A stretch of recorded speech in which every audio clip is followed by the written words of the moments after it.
Hola, mi nombre es Diana Juárez, sean bienvenidos al podcast Maestra Diana. El día de hoy tengo una invitada muy especial, su nombre es Ruth Torres y ella me va a explicar a qué se dedica. Platícame, Ruth, ¿qué estudiaste? ¿A qué te dedicas? ¿Qué haces por las tardes? ¿Cómo te gusta el café? Fíjate. Todo el mundo le gusta el café, a mí no. No. No. Bueno, soy psicóloga. Mi especialidad es la terapia gestal. Y bueno, pertenezco a un centro terapéutico integral que se llama Impulso. Ahí prácticamente vivo todo el día. También soy guía Montessori. Estoy en un colegio como psicóloga también. Tengo pues una especialidad en trabajo de comunicación y lenguaje. He hecho como diplomado de suicidio, de autolesiones, de abuso sexual. Toda la parte pues de psicología es como que mi rama amplia. La educación, pues por amor a la educación. Por mero amor al arte. Porque me gusta. Tu especialidad es gestal. Uh-huh. ¿Qué quiere decir? ¿O cómo te desarrollas en eso? Hay muchos tipos de terapias. Todas nacen del psicoanálisis, esa es como que nuestra fuente, pero de ahí nacieron muchas ramas. Entonces la gestal es una rama del psicoanálisis que a diferencia del psicoanálisis, por ejemplo, se basa mucho en el trabajo consciente, el aquí y el ahora. Entonces es una terapia que es muy humanista, es como muy amorosa, es muy espiritual, es muy profunda y se dedica a que la persona tenga los recursos emocionales que necesita ahora mismo para enfrentar cualquier situación que ahora mismo esté viviendo. El psicoanálisis se lleva un poco más al pasado, nosotros trabajamos mucho el presente y el consciente. Ay, qué padre. ¿Te ha tocado la gente enfrascada en su pasado, con exceso de pasado? Yo creo que casi todas las personas tenemos heridas del pasado que nos cuesta mucho trabajo soltar. Entonces, sí, yo creo que cada paciente que va a terapia tiene una herida de la infancia, de la adolescencia, que le ha marcado tanto su historia que luego por eso nos conocemos. Sí. También escuché que eres guía Montessori. ¿Cómo ves esto de la nueva escuela mexicana? ¿Tú lo ves como algo cotidiano o lo ves algo así como que, es súper futurista? Fíjate que no me sorprende. La nueva escuela mexicana no es algo que me ha sorprendido porque es algo que nosotros hacemos. En un ambiente Montessori, nosotros, dice la nueva escuela mexicana, hay que trabajar por proyectos y los niños hacen proyectos desde que están en kinder. Porque Montessori está desde casa de niños donde yo estoy, pero existe desde maternal. Entonces, ellos son libres, hacen sus propios trabajos, hacen sus propios proyectos, se mide el interés del niño. Todos los casos son individuales, o sea, nosotros llevamos un récord de presentaciones y no es como que todo cuarto ya tuvo que ver 14 presentaciones, no, pues a lo mejor todo cuarto es como uno lleva 3, uno lleva 18, uno lleva 40, o sea, todo es un récord individual. Entonces, todo va focalizado a cada niño. ¿Sí? Ahorita que estamos hablando en esa cuestión, ¿la palabra especial te gusta? No me gusta. No me gusta. Sí me gusta cuando la globalizamos. No me gusta cuando vivimos como una parte, como para clasificar qué niños son normales y qué niños son especiales. O sea, me gusta cuando decimos todos somos especiales, incluso los adultos. Es que los niños con capacidades diferentes, todos tenemos capacidades diferentes, incluso los adultos. Me gusta cuando lo globalizamos porque entonces hacemos eso que es la inclusión. Uh-huh. Pero cuando lo destinamos para un cierto tipo de características en un niño, no me gusta, porque creo que ya desde ahí están los prejuicios y las etiquetas morales. Entonces, todo eso violenta y lastima el desarrollo del niño. Y yo creo que a veces es lo que nos deja más marcados, ¿no? O sea, todos los niños aprenden de una manera diferente, porque no todos aprenden silábico, presilábico, algunos aprenden global, algunos aprenden alfabético, o sea, todos aprenden de manera diferente y el decirle, es que es de capacidades diferentes, o es niño especial, es una palabra que a mí en lo particular odio en la docencia, es decir, especial. Porque yo les puedo decir a mis alumnos, ¿no? Ustedes son el grupo más especial del mundo. Pero ya cuando es que te tocó un niño especial, es así de, ay, ¿por qué? Es bien amoroso. O porque como son mi grupo, todos son especiales. Así es. Siento que esas son las etiquetas que como docentes son las primeras que ponemos, porque nos ha pasado a todos, ¿no? Siendo guía Montessori o siendo familia Montessori, supongo que la educación normalista te parece un poco arcaica. La respeto mucho. Le veo cosas buenas a la educación tradicional. De hecho, nosotros, por ejemplo, en el colegio intentamos hacer como una fusión, como de las cosas que a nivel tradicional creo que son buenas y de las cosas que en Montessori, que podría decir que es un 100% de todo de que es bueno. Pero lo que sí creo es que Montessori, lo creo con mucha firmeza, está adelantado al mundo muchos años. Lo que para la educación tradicional apenas empieza, nosotros lo venimos trabajando desde hace muchísimo tiempo. O sea, siempre ha sido así. La educación Montessori tiene más de 100 años y nunca ha cambiado, porque al final todo se hizo con los escritos que la doctora María Montessori hizo y siempre ha sido así. Entonces, siempre ha sido la misma. Nosotros no nos hemos modernizado en nada, siempre ha sido así. Y al final del día en la educación tradicional, esto es lo moderno. Y nosotros decimos como, no es lo moderno, es lo que ya se hacía. Pero ok, en el método es diferente.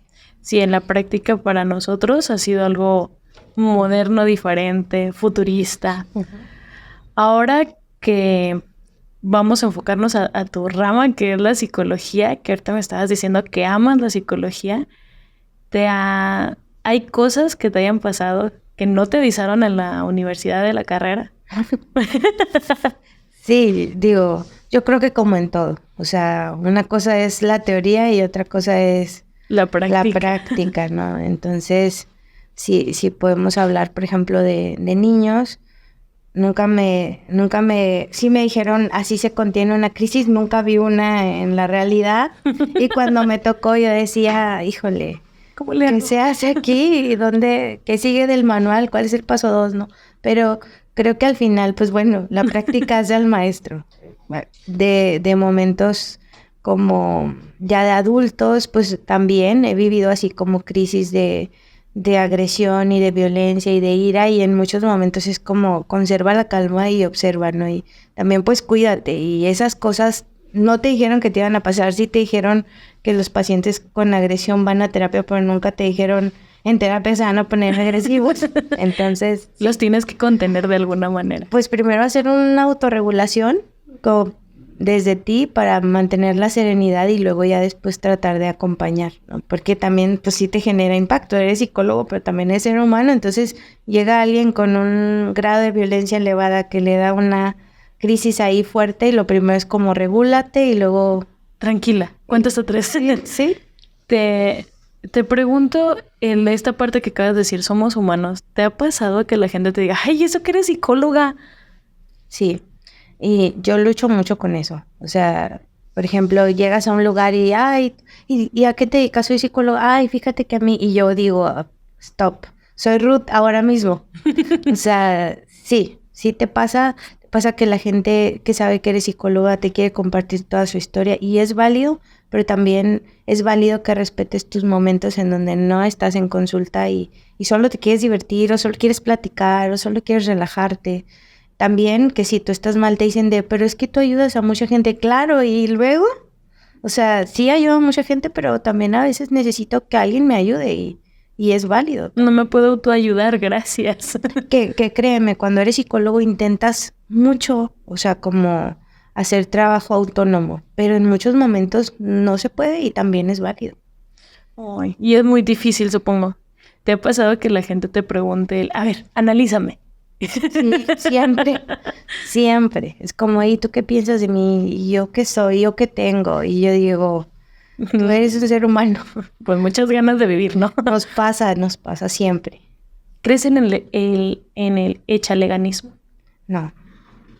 No, creo que toda la gente le echa ganas. O sea, decirle a alguien que le eche ganas es como agredirlo porque te aseguro que esa persona sí le está echando ganas con sus posibilidades, con las que tiene. No tiene las que tú tienes porque ahora mismo tú estás estable y esa persona no, pero le está echando ganas. Entonces que tú le digas, échale ganas, es como minimizar los esfuerzos que esa persona ahora mismo ya está haciendo. Todos los días para levantarse de cierta forma. También quería hacerte una pregunta, que es la famosa pandemia. ¿Tú crees que hay un antes y un después, tanto para la docencia o como para la educación, como para la psicología? 100%. O sea, yo nunca me imaginé vivir un evento como ese en mi historia. Y cuando sucedió, o sea, traté de documentarme en todo lo que pude. Esperaba que se acabara rápido. O sea, yo nunca por mi cabeza pasó que iban a pasar 2 años. O sea, nunca pensé que iba a ser algo tan grande. Y yo decía, de hecho, cuando empezó, dijimos, ok, se suspenden terapias, nos vemos el otro mes. O sea, pensamos que era cosa de nada. Y la magnitud de todo lo que surgió después de eso ha sido muy grande.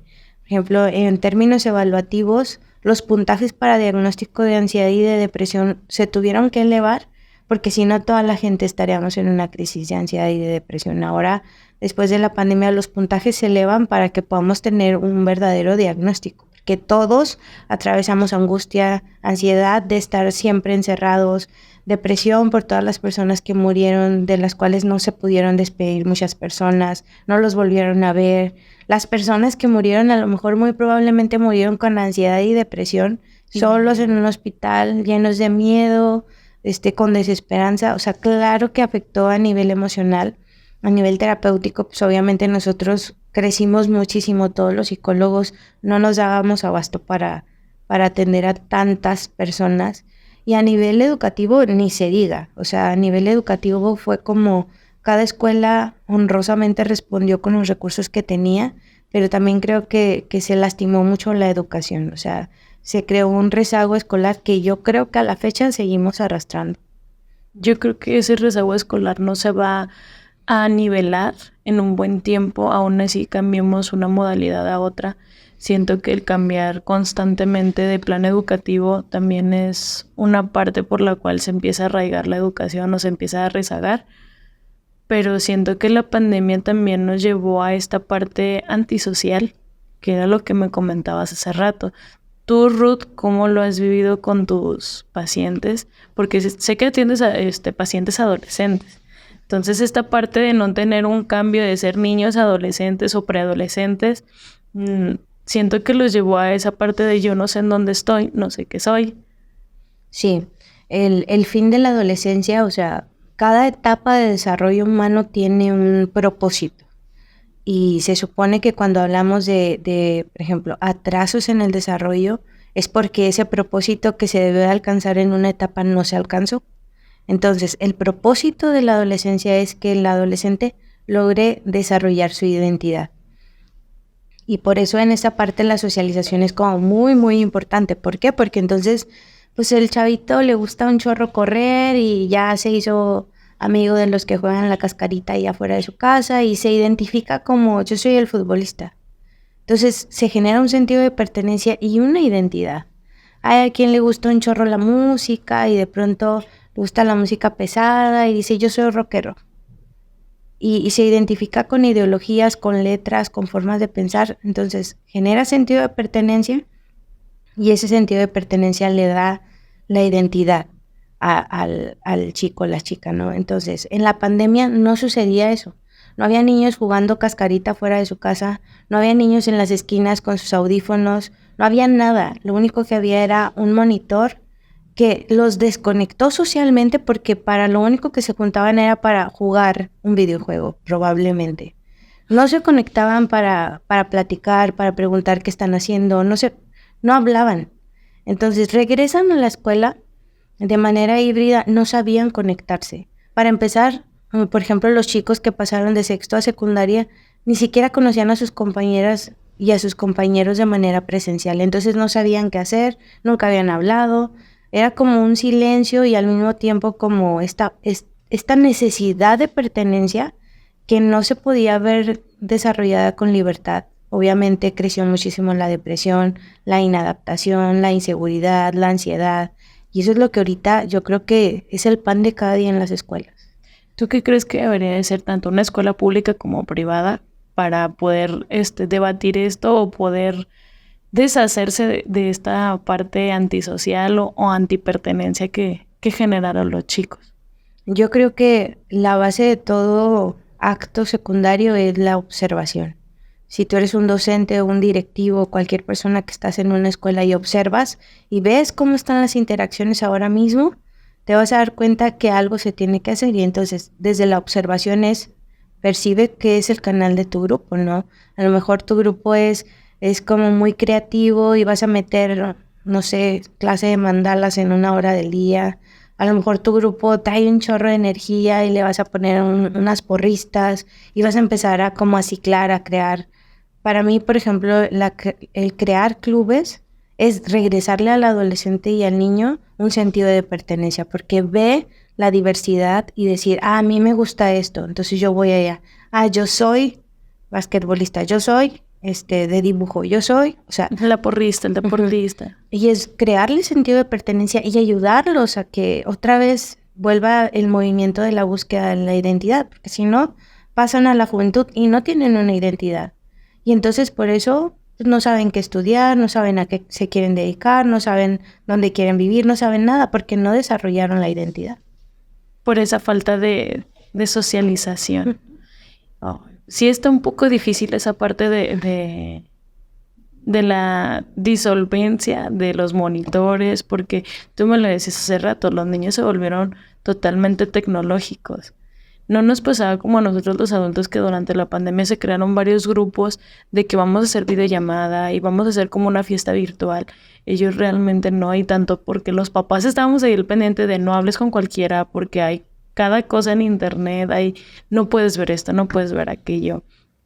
¿Sientes tú que tanto los videojuegos como la programación ha cambiado con la pandemia o sigues creyendo que es la misma pauta de la televisión, del internet?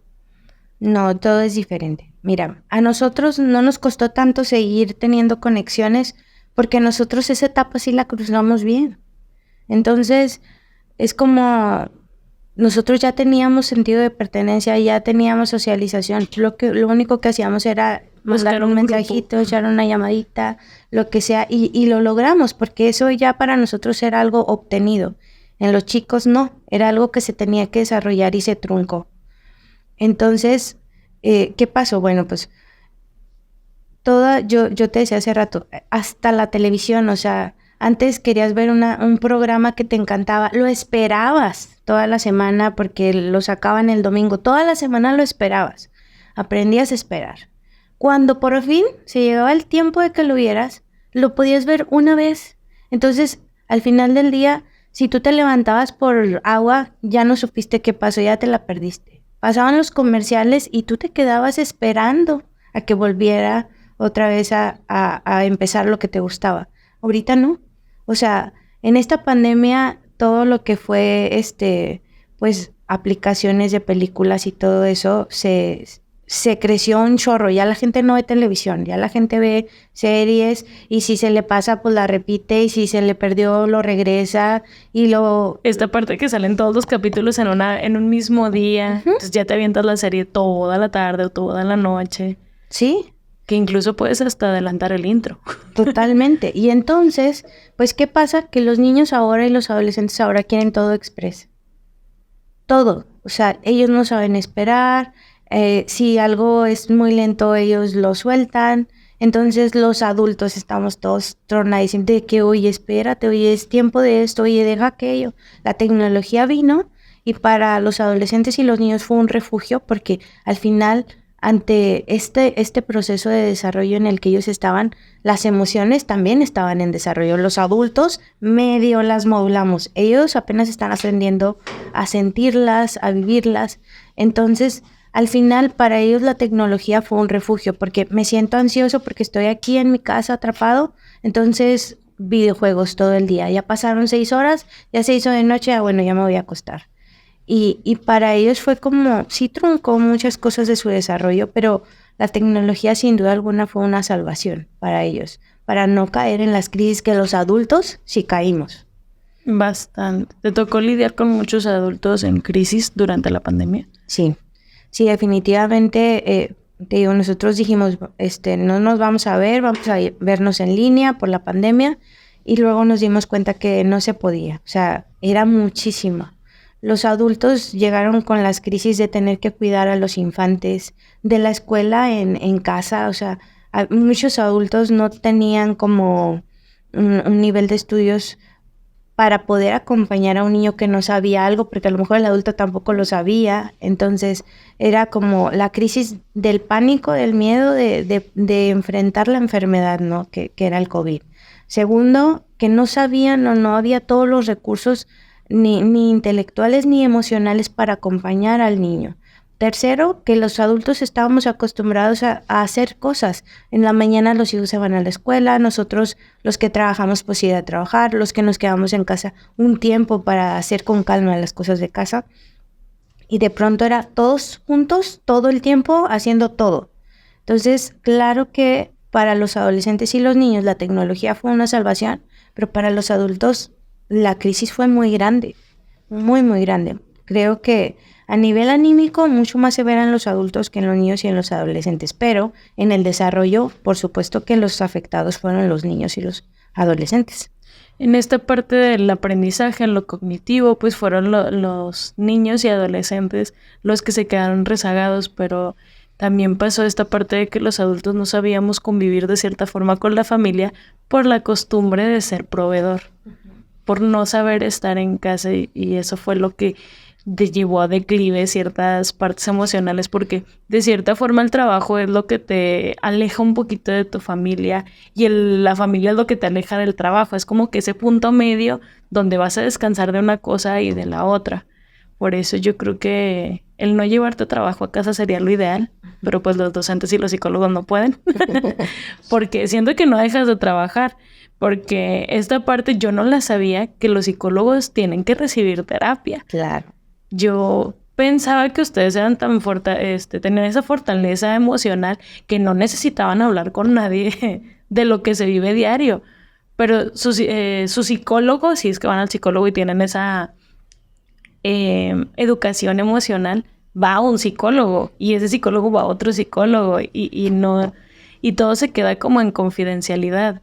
Es como ese secreto paciente, doctor. El ir a terapia a ti te sirve para potencializarte en tu consultorio, o para descansar siendo Ruth, así como de, voy a soltar todo lo que hoy Ruth escuchó, hoy Ruth aprendió. Para mí ir a terapia es un regalo. O sea, yo me regalo ese espacio. Y me lo regalo dependiendo de lo que esté viviendo, ¿no? En muchos momentos voy nada más a darme ese regalo. A veces no me está pasando algo en este momento como crucial, por ejemplo, pero llego y mi psicóloga, que es un ángel en la tierra, siempre encuentra algo que me mueve. O sea, yo siempre le digo, es que yo llego re bien, Diana, y tú me sacas toda conflictuada, ¿no? Pero desde un conflicto de decir, ¿qué voy a hacer con esto? Y en momentos también me pasa que vivo situaciones, por ejemplo, yo sé, en la pandemia yo perdí a un ser querido por COVID. Mi mejor amiga murió por COVID. Y no, o sea, yo tener a Diana en mi vida fue como alguien que te acompañara, y después llegaban personas que habían perdido un ser querido y yo me conectaba, yo decía, yo sé qué está pasando esa persona, y el trabajo es ese. Es decir, tu historia es tu historia, su historia es su historia, y él viene para que tú acompañes su historia, no para que tú reflejes tu historia en él. Entonces, para nosotros es como a veces un descanso, a veces un desconéctate de ahí, estás visualizando algo que no es del paciente, sino es tuyo, es como para ayudarnos a ver un panorama diferente, porque a veces no nos damos cuenta. Digo, nuestro trabajo es siempre ser objetivos, pero a veces también pasa, y para eso es importante que tengamos a alguien que nos ayude desde una parte de mentoría, de acompañamiento, no nada más en el aprendizaje y en lo intelectual, porque también nos acompañan en eso, sino en la parte emocional. Ellos nos recuerdan que también somos seres humanos, que también nos pasan cosas. ¿Hay algún libro que tengas tú que digas, esto es mi Biblia, yo si no sé o no encuentro la respuesta recurro a él? Yo tengo un libro, bueno, varios libros favoritos, pero así como uno que me conecta muchísimo y es un libro que hasta los niños lo pueden leer porque es literatura abierta, ¿no? Se llama El Caballero de la Armadura Oxidada. Y ese libro es un proceso terapéutico, así tal cual, pero dibujado de el rey Arturo y los tiempos antiguos, ¿no? Y la mesa redonda. Pero tiene como, aparece hasta el mago Merlín, por ejemplo. El mago Merlín representa el trabajo del psicólogo. Y cada vez que yo necesito como volver a mi raíz, siempre lo digo así. Cuando necesito volver a mi raíz, lo leo. Porque es un libro que es tan profundo, parece un cuento, pero es tan profundo y te da así como tú date cuenta, amigo. Amiga, date cuenta. Sí, y es un libro que de verdad cualquier persona que necesita como que un trabajo personal y que todavía no da el pasito de ir a terapia, de verdad léanlo. Es un libro muy bonito y es un libro como de mucha reflexión, de mucho análisis. ¿Por qué crees que hay gente que no quiere ir a terapia o que no cree en la terapia? Antes luchábamos mucho con los tabús. Creo que ahorita está más abierto el término de psicología, ¿no? Antes era como yo no estoy loco, yo para qué voy a ir, ¿no? Después de la pandemia nos dimos cuenta, hasta por ejemplo educativamente se abrió la clase socioemocional, ya se tomaba en cuenta. Entonces nos dimos cuenta de la pandemia que no nada más nos enfermábamos del cuerpo, que había enfermedades mucho más complejas y profundas que no tenían una raíz biológica. Entonces le llamaron enfermedades mentales. Entonces yo creo que ahorita como que alguien que no va al psicólogo, pues a lo mejor a veces lastimosamente es por los recursos, porque creo que ahorita ya está más abierto el tema, ya la gente dice de, ay, ve a terapia, o sea... Ya no es como insulto, ¿no? No, o por ejemplo, yo tengo grupitos de que, sabes, un chico llega contigo y luego el chico te recomienda con su amigo y luego el amigo y total ya tienes a todo el grupo de amigos. Tienes el salón completo ahí. Y a veces dicen de, estamos juntos, Ruth, y luego, ¿de qué vas a tomar? No, no voy a tomar. Ah, estás mecado. Sí, ya lo dicen abiertamente. Ah, no, él no, porque está tomando pastillas, está tomando antidepresivos. A veces es como platicar de, ¿ya fuiste con Ruth? No, sí, ¿cuándo tienes cita con Ruth? O sea, y es algo como más abierto y más ligero. Y creo que ahorita quien no va, pues a veces es porque después de la pandemia llegó como un periodo en la pandemia donde hubo mucho desempleo, donde las deudas se incrementaron muchísimo, donde las personas, por ejemplo, que estaban enfermas, se endeudaron mucho con los tanques de oxígeno, o sea, como que la economía se disparó muchísimo en la pandemia y a veces ahorita no van por un factor más económico que como de apertura, porque prefiero mil veces que comamos o prefiero mil veces que paguemos el abono de no sé qué a pagar una terapia. Que a veces no son tan caras. Uh-huh. Estabas diciendo ahorita que se abrió en lo académico esa materia de socioemocional. ¿Tu guía Montessori ya lo veías o es algo nuevo para ti? No, en Montessori ya está.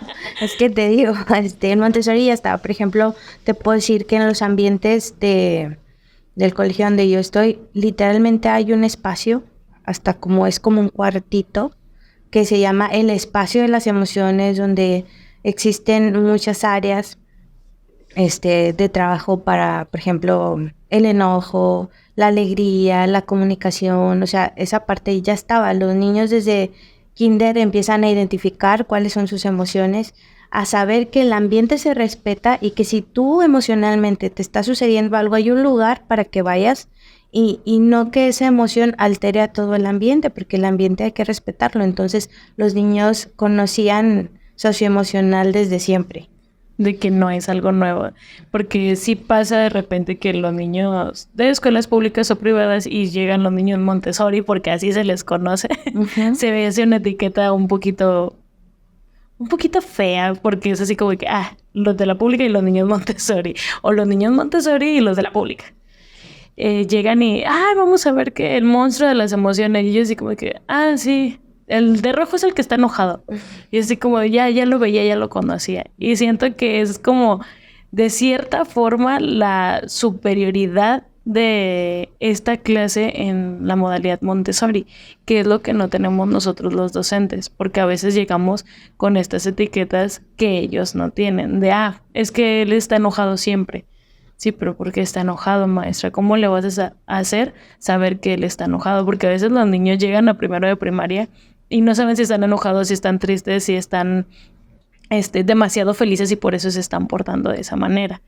Y creo que no nada más sería esta parte para los maestros, sino también más bien para los niños, sino para los maestros. Que también los maestros tuvieran estos cursos conductuales de cómo sobrellevar estas situaciones. Tú como guía Montessori, tienes niños con déficit de atención, con autismo. ¿Cómo le haces tu guía Montessori para poder moderar o modular estas situaciones?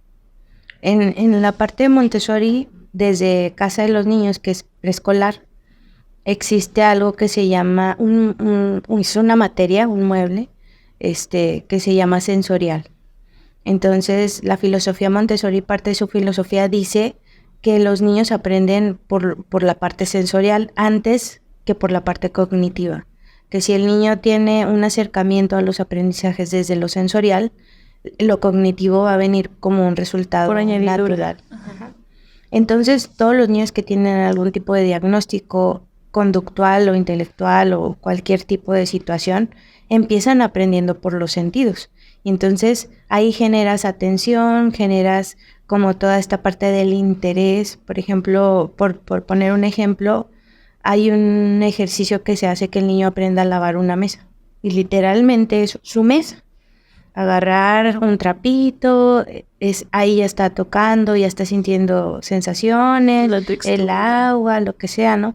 Entonces ahora va a la coordinación ojo-mano y a la coordinación de motricidad fina, porque entonces la mesa se limpia de arriba hacia abajo, de izquierda a derecha. Entonces el niño empieza a hacer esto con su manita, y luego regresa con su manita, y cuando va a aprender a escribir, tú le dices, ¿te acuerdas cómo se lavaba la mesa?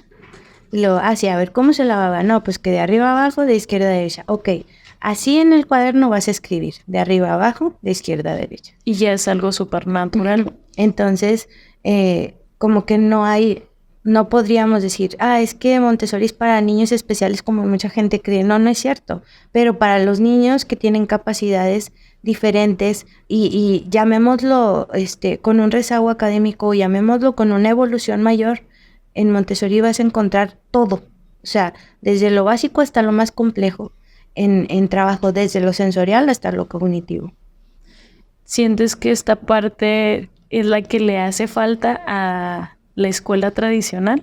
El enseñarle al preescolar cómo sentir, cómo leer, cómo llevar a cabo las situaciones, porque para mí en lo personal el preescolar ya murió. Ahorita ya quieres un niño de 3, 4 años que ya escriba, ya lea, ya sume, ya reste. Cuando en realidad el preescolar debería de ser aprender a socializar, aprender y canalizar las emociones de cada uno. También el aprender que tienes que tener un orden y un sentido de pertenencia. ¿Por qué? Porque mamá vino y me dejó. Entonces yo pertenezco un ratito aquí a la escuela y ella va a estar conmigo. Y ya cuando venga mamá, pues ya pertenezco otra vez a mi casa. Y es lo que aprenden pues los niños de guardería, pero siento que el preescolar falleció hace muchos, muchos años, cuando papás empezamos es que yo quiero que mi hijo lea. Es que en primero de primaria ya me pidieron que el otro leyera y no lee. Cuando en primero de primaria a lo mejor se empieza a ver de cierta forma toda esta maduración cognitiva de, ok, ya aprendió cómo se agarra el lápiz, ya aprendió a moldear, ya aprendió a amasar la plastilina, ya está listo, ya está madurita su mano para poder tomar un lápiz. Entonces yo en lo personal te digo, siento que esa parte murió y ahora tenemos niños frustrados, estresados porque no leyeron en tercero de kinder como el vecinito de la mamá, que sí leyó. Siento que esa parte en el Montessori no se estresa, no se fuerza, simplemente va llegando poco a poco. ¿Tú lo ves de esa manera? ¿Lo ves diferente? ¿Lo ves desde otra perspectiva? ¿Tu psicóloga cómo lo ves? Yo te puedo decir que la parte de que un niño aprenda conocimientos en edad preescolar es una expectativa del adulto. Y si lo vemos como a nivel emocional, a lo mejor el adulto es quien tiene esa frustración y lo que quiere es que el niño repare su propia herida. Como yo tenía problemas en el aprendizaje, tú no, tú vas a estar en el mejor colegio, tú sí vas a saber. Sí, yo creo que cuando eso sucede, más bien el adulto es quien tiene que observar su propia herida y lo que le genera, ¿no? Porque la realidad es que el niño a esa edad lo que tiene que hacer es habilidades, desarrollo de habilidades. Eso es lo único que tiene que hacer en preescolar. En Montessori, por ejemplo, antes de usar un cuaderno o una hoja, usan una pizarra grande. Antes de usar un lápiz, usan unos gises gruesos. Y lo que quieren como el método es como el niño que genere esta libertad, que no le genere frustración tener que hacer en este rengloncito una letra, porque pues el niño apenas está aprendiendo su control ojo mano, o sea, está desarrollando esa habilidad, no tendríamos por qué hacer que el niño haga algo que en su desarrollo todavía no está. Cuando lo hacemos, siempre van a quedar huequitos en el aprendizaje que cuando el niño crezca y tenga un aprendizaje madurativo, van a salir. Entonces el niño no va a tener como esta parte creativa, va a hacer los trabajos como ahí se va, nada más para que digan que lo hice, o el niño va a desmotivarse totalmente por la escuela, no va a querer hacer las cosas y decimos, es que es muy irresponsable, no, es que tú no lo permitiste que desarrollara esas habilidades que tuvo que desarrollar cuando estaba en preescolar. Tú querías una parte como metódica, ¿no? Sí, esta parte de las letras con sangre entran, yo siento que se les ha quedado muy marcado a las maestras y es que tiene que aprender a leer. No, es que medio grupo ya aprendió a leer y él no. Es que no, él ha de tener algo. Pues todos aprenden de manera diferente. Si tiene algo, ganas de no estar en tu clase. Siempre lo he pensado así. Tú, a estas alturas, ¿qué recomendación le darías a los papás para esta parte de los preescolares? Yo les diría, voy a decir algo que les digo a los papás del colegio y voy a decir algo que les digo a los papás en terapia. Porque creo fielmente que la infancia es la etapa más maravillosa que cualquier ser humano puede vivir. Es la mejor etapa. Los niños nos la vivimos soñando en ser adultos y los adultos quisiéramos volver a ser niños. Sí. Entonces, lo único que puede hacer que el niño disfrute su etapa es que tú lo dejes que la disfrute. O sea, si tú estás presionándolo, no la está disfrutando. Si el niño en vez de salir a echarse un futbolito afuera de su casa se tiene que quedar a hacer 20,000 tareas. Sí, pues que tú lo pusiste a hacer planas para que aprenda a escribir su nombre, para que mejore su... Déjalo que sea niño. Sí lo va a aprender, sí lo va a saber. Déjalo que disfrute la etapa, porque una vez cruzada la infancia, no volvemos a ser infantes nunca. Entonces, a nivel emocional, el desarrollo del ser humano se basa en la infancia. Y todos los traumas y todas las complejidades del adulto están en la infancia. Si nosotros viéramos la importancia de esa infancia, ni a nivel pedagógico, ni a nivel emocional, ni estructural, presionaríamos la infancia, sino le daríamos la libertad de ser, claro, con la libertad guiada. Tampoco vas a dejar que el niño... se vuelva un libertinaje. No, o sea, una libertad guiada, con valores, con cierta estructura, pero sin perder la esencia de la infancia, que es la libertad del niño. Y así, yo estoy convencida de que tanto anímicamente, emocionalmente, cognitivamente, educativamente, de todas las áreas, tú tendrías niños muy estables. No los tienes porque el niño está en una constante lucha con el adulto. Con un constante estrés y por eso viene el negativista desafiante y vienen varias cuestiones como esa. Ahora en la cuestión de los adolescentes, la pandemia los cambió mucho y les robó esa parte de conectar, de sentirse en pertenencia, pero también les robó esa parte de poder expresar sus emociones y ahora creen que son lo suficientemente fuertes para llevarlas y luego llegan a estos problemas que se ha visto muy, muy cercano, que es el suicidio. Se vio hace poco en Durango, si no me equivoco, de un chico de sexto. Bueno, no quiero errar, pero creo que sí era más o menos por la edad. ¿Por qué crees que llegan a esa necesidad o llegan a esa tristeza tan extrema de decir yo no tengo nada que hacer aquí, yo no me siento a gusto? ¿Qué es lo que crees que está pasando? El suicidio es algo que ahorita lastimosamente es pan caliente. O sea, ahorita los índices, así como estadísticos, crecieron mucho.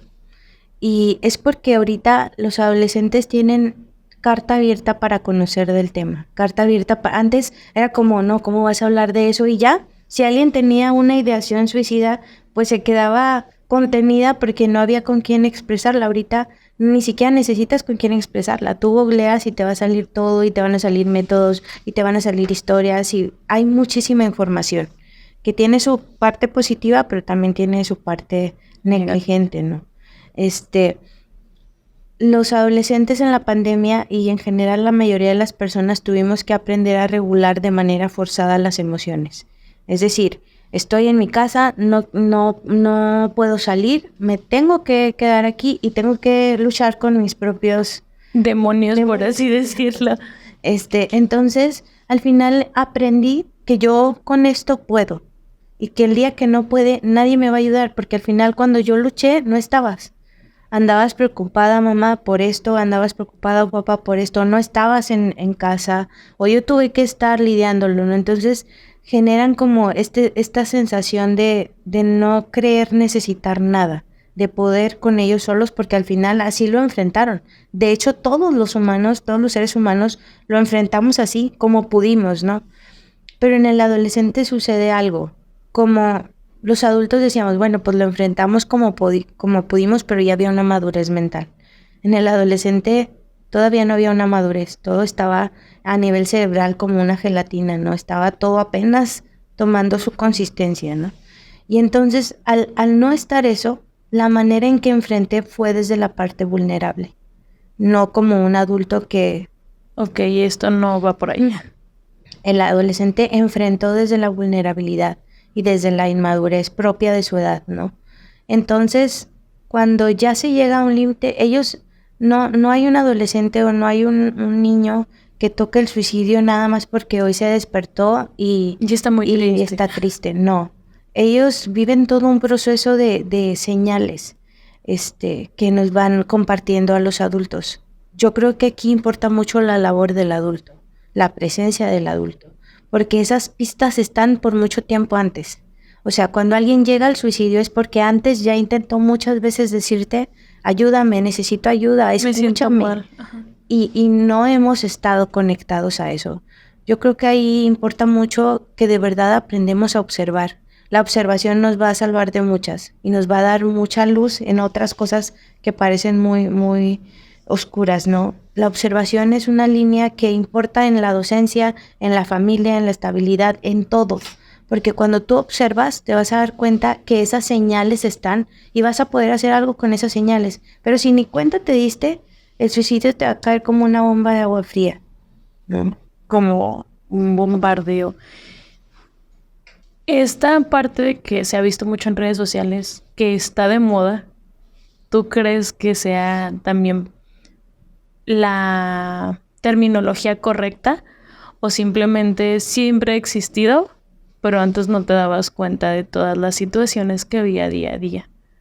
No podríamos llamarle moda, pero sí creo que ahorita está más fuerte y te voy a decir por qué. Cuando la pandemia, porque de verdad la pandemia trajo muchas cosas, pues la muerte se volvió un tema común. O sea, la gente nos empezamos a preparar para la muerte en la pandemia porque no sabíamos cuándo nos iba a tocar. Así que si antes la muerte era un tema de, no, yo no me quiero morir, pues ahora tengo miedo a morirme. Exacto, ahora era como, si nos toca, hay que hacer cosas. Mucha gente hasta se preparó para eso, por si acaso, ¿no? Mucha gente habló de la muerte en sus casas, de decir, o si nos toca esto, si a mí me pasa algo esto, o sea... Se va a hacer aquí, se va a hacer allá. Sí, mucha gente lo hizo. Entonces, el tema de la muerte fue algo un poco más ligero, ¿no? Y para el adolescente y para cualquier adulto que se siente asfixiado ante situaciones, la muerte siempre va a ser una alternativa. A lo mejor la última alternativa puede ser. Por eso hay antes las señales, ¿no? Pero al final del día... Ante esta parte de no pertenecer a nada y de no tener la libertad social, pues empezaron a crear grupos cibernéticos de personas que decían, yo ya no puedo con esto, son muchas broncas. Y entonces en la parte cibernauta se crearon grupos desde el sentido de pertenencia y la búsqueda de la socialización, porque eso era, pues sí, pero perteneciendo a un lugar donde todos estamos tristes, donde a todos nos pasan cosas y donde la única alternativa que vemos es la muerte. Entonces, más allá de que haya sido una moda, fue un proceso natural, porque en esa etapa se tenía que dar sentido de pertenencia y se tenía que dar identidad, solo que pertenecimos y nos identificamos al lugar menos adecuado que podíamos. Pero, vuelvo a repetir, la observación, si el adulto se hubiera dado cuenta, le hubiera mostrado al niño o al adolescente a dónde sí podía pertenecer, que iba a sacar su brillo, su luz, su sentido de vida y de pertenencia en el mundo. ¿Cuáles son las señales que te deben de prender como ese foquito rojo? Hay una diversidad enorme, pero por decirte algunas, la pérdida del interés de cosas que antes disfrutaban. O sea, le dices, oye, ¿por qué no sales a jugar si te gustaba tanto? Ay, no quiero. El aislamiento constante. La pérdida de volver a ir a lugares como familia. Por ejemplo, vamos a comer. No, yo no quiero ir, yo aquí me quedo, me traen algo. Es la fiesta de no sé quién. No, yo no voy, a mí no me gusta, yo me aburro, aquí me quedo. O sea, esa pérdida de integración. El aislamiento, el de yo como en mi cuarto y se llevan el plato a su cuarto. Y tú dices, bueno, pero si está comiendo, es que, pues ya sabes, están en la edad. Adolescentes. Sí, no hagas eso, papá. No hagas eso porque es una señal. Porque por algo tu hijo no quiere comer en la familia. Pregúntate por qué. Te estoy preparando para cuando él no esté. Y además de eso, ¿por qué no se siente que pertenece? Porque ya desde ahí siente que no pertenece aquí. Entonces, ¿cómo va a aceptar una ayuda de ti si no siente que pertenece a donde tú perteneces? Entonces, como eso, por ejemplo, el descuido personal. Niños que antes siempre andaban bien guapos y de pronto duran con la misma pijama 5 días. Y tú dices, es la edad, no es la edad. Está pasando por algo, ya ni siquiera tiene un interés en sí mismo. ¿Tú crees que le va a importar lo que le pase? No le va a importar. No le importa ni cambiarse. Si está o no está, no le va a importar. Y como que son señales que a veces pensamos que son tan cotidianas porque es un adolescente, pero te está diciendo a gritos que hagas algo, que te acerques, que le preguntes, que busques alternativas diferentes. A veces queremos entrar a la vida de los adolescentes desde la exigencia y entonces más se cierran, menos comparten. ¿Tú crees que adolescente, adulto pueden ser amigos? O sea, papá, adolescente pueden llegar a ser amigos. No. O sea, si eres papá, no eres amigo. Pero el que seas papá no quiere decir que tengas que ser un autoritarismo sobre tu hijo. No lo vas a ejercer de esa manera. Tú tienes que tener siempre tu rol. Yo soy tu papá, pero puedo ser un papá amoroso. Pero puedo ser un papá abierto a la comunicación. Y a lo mejor tu hijo sí me vas a ver como amigo, pero mi trabajo es que siempre me veas como tu papá, pero con la libertad y la confianza de sentirte libre de hablar y expresar lo que tú quieras porque es un lugar seguro y sin juicios. Tu lugar seguro siempre va a ser mamá o papá. Esa parte del autoritarismo se ve también desde la infancia, pero se repercute más en la adolescencia porque es cuando el adolescente busca su voz. ¿Tú qué le dirías a los papás que llegaran a ver esto sobre el autoritarismo? O sea, él me recordó mucho es que siempre se ha hecho así, es que a mí me dijeron eso, es que mi papá lo hacía conmigo. Y te digo, son cosas que se ven desde la infancia, pero se remontan más o se ven más forzadas cuando son adolescentes. Esa parte que, ¿cómo les dirías tú que se trataría eso? Primero les diría que los límites no se ponen cuando ya se cruzan. O sea, si tú pones un límite cuando el adolescente ya lo cruzó, lo va a seguir cruzando. Ya sabe qué pasa del otro lado. Los límites son preventivos. Entonces, si tú quieres que tu hijo se cuide o no haga tal cosa o mejore en tal aspecto, díselo desde antes. Enséñalo. Porque entonces cuando ya cruza el límite lo hace desde la conciencia y tú desde la conciencia puedes retroalimentar. ¿De qué te diste cuenta? A ver, tú ya sabías que eso no se hacía, o tú ya sabías que eso era de riesgo para ti. ¿De qué te diste cuenta? No, pues me di cuenta de esto. O sea, los límites se ponen de preferencia antes de que se crucen. Tú lo ves venir. Los adolescentes siempre van a dejar pistas. O sea, nunca un adolescente va a cruzar la línea nada más porque sí. Por ejemplo, Si quiere probar una cerveza, primero te va a preguntar, oye, mamá, ¿tú a qué edad empezaste a tomar? Esa es una señal para que tú en algún momento hables del alcohol con tu hijo. Tú le dices, no, pues yo como a los 17. ¿Tus amigos toman alcohol? Pues fíjate que algunos, hablemos de eso. Y enséñalo, instrúyelo. Pero si tú le dices a los 17, pobre de ti que tú tomes, No, ya quitaste la oportunidad de que hubiera un límite y él lo va a hacer a escondidas, por lo tanto va a cruzar el límite, porque sabe que no hay apertura. Pero siempre te van a dar una pista, siempre van a tener el interés de preguntarte qué pasa. Y entonces ahí es cuando tú tienes que hablar con libertad y con... A lo mejor no necesariamente estamos listos para hablar del tema, Y tú le puedes decir, yo empecé a tomar a los 17 y me gustaría que habláramos de eso, pero hoy no. A lo mejor mañana. Y yo mientras me documento, ¿qué pasa? ¿Cómo le digo? ¿Cómo hablar con mi hijo? Sí, es que de verdad. San Google tiene tantas cosas. Y hasta de verdad los maestros, apóyense con los maestros, con mis hermanos, mis padres, lo que sea, hablen.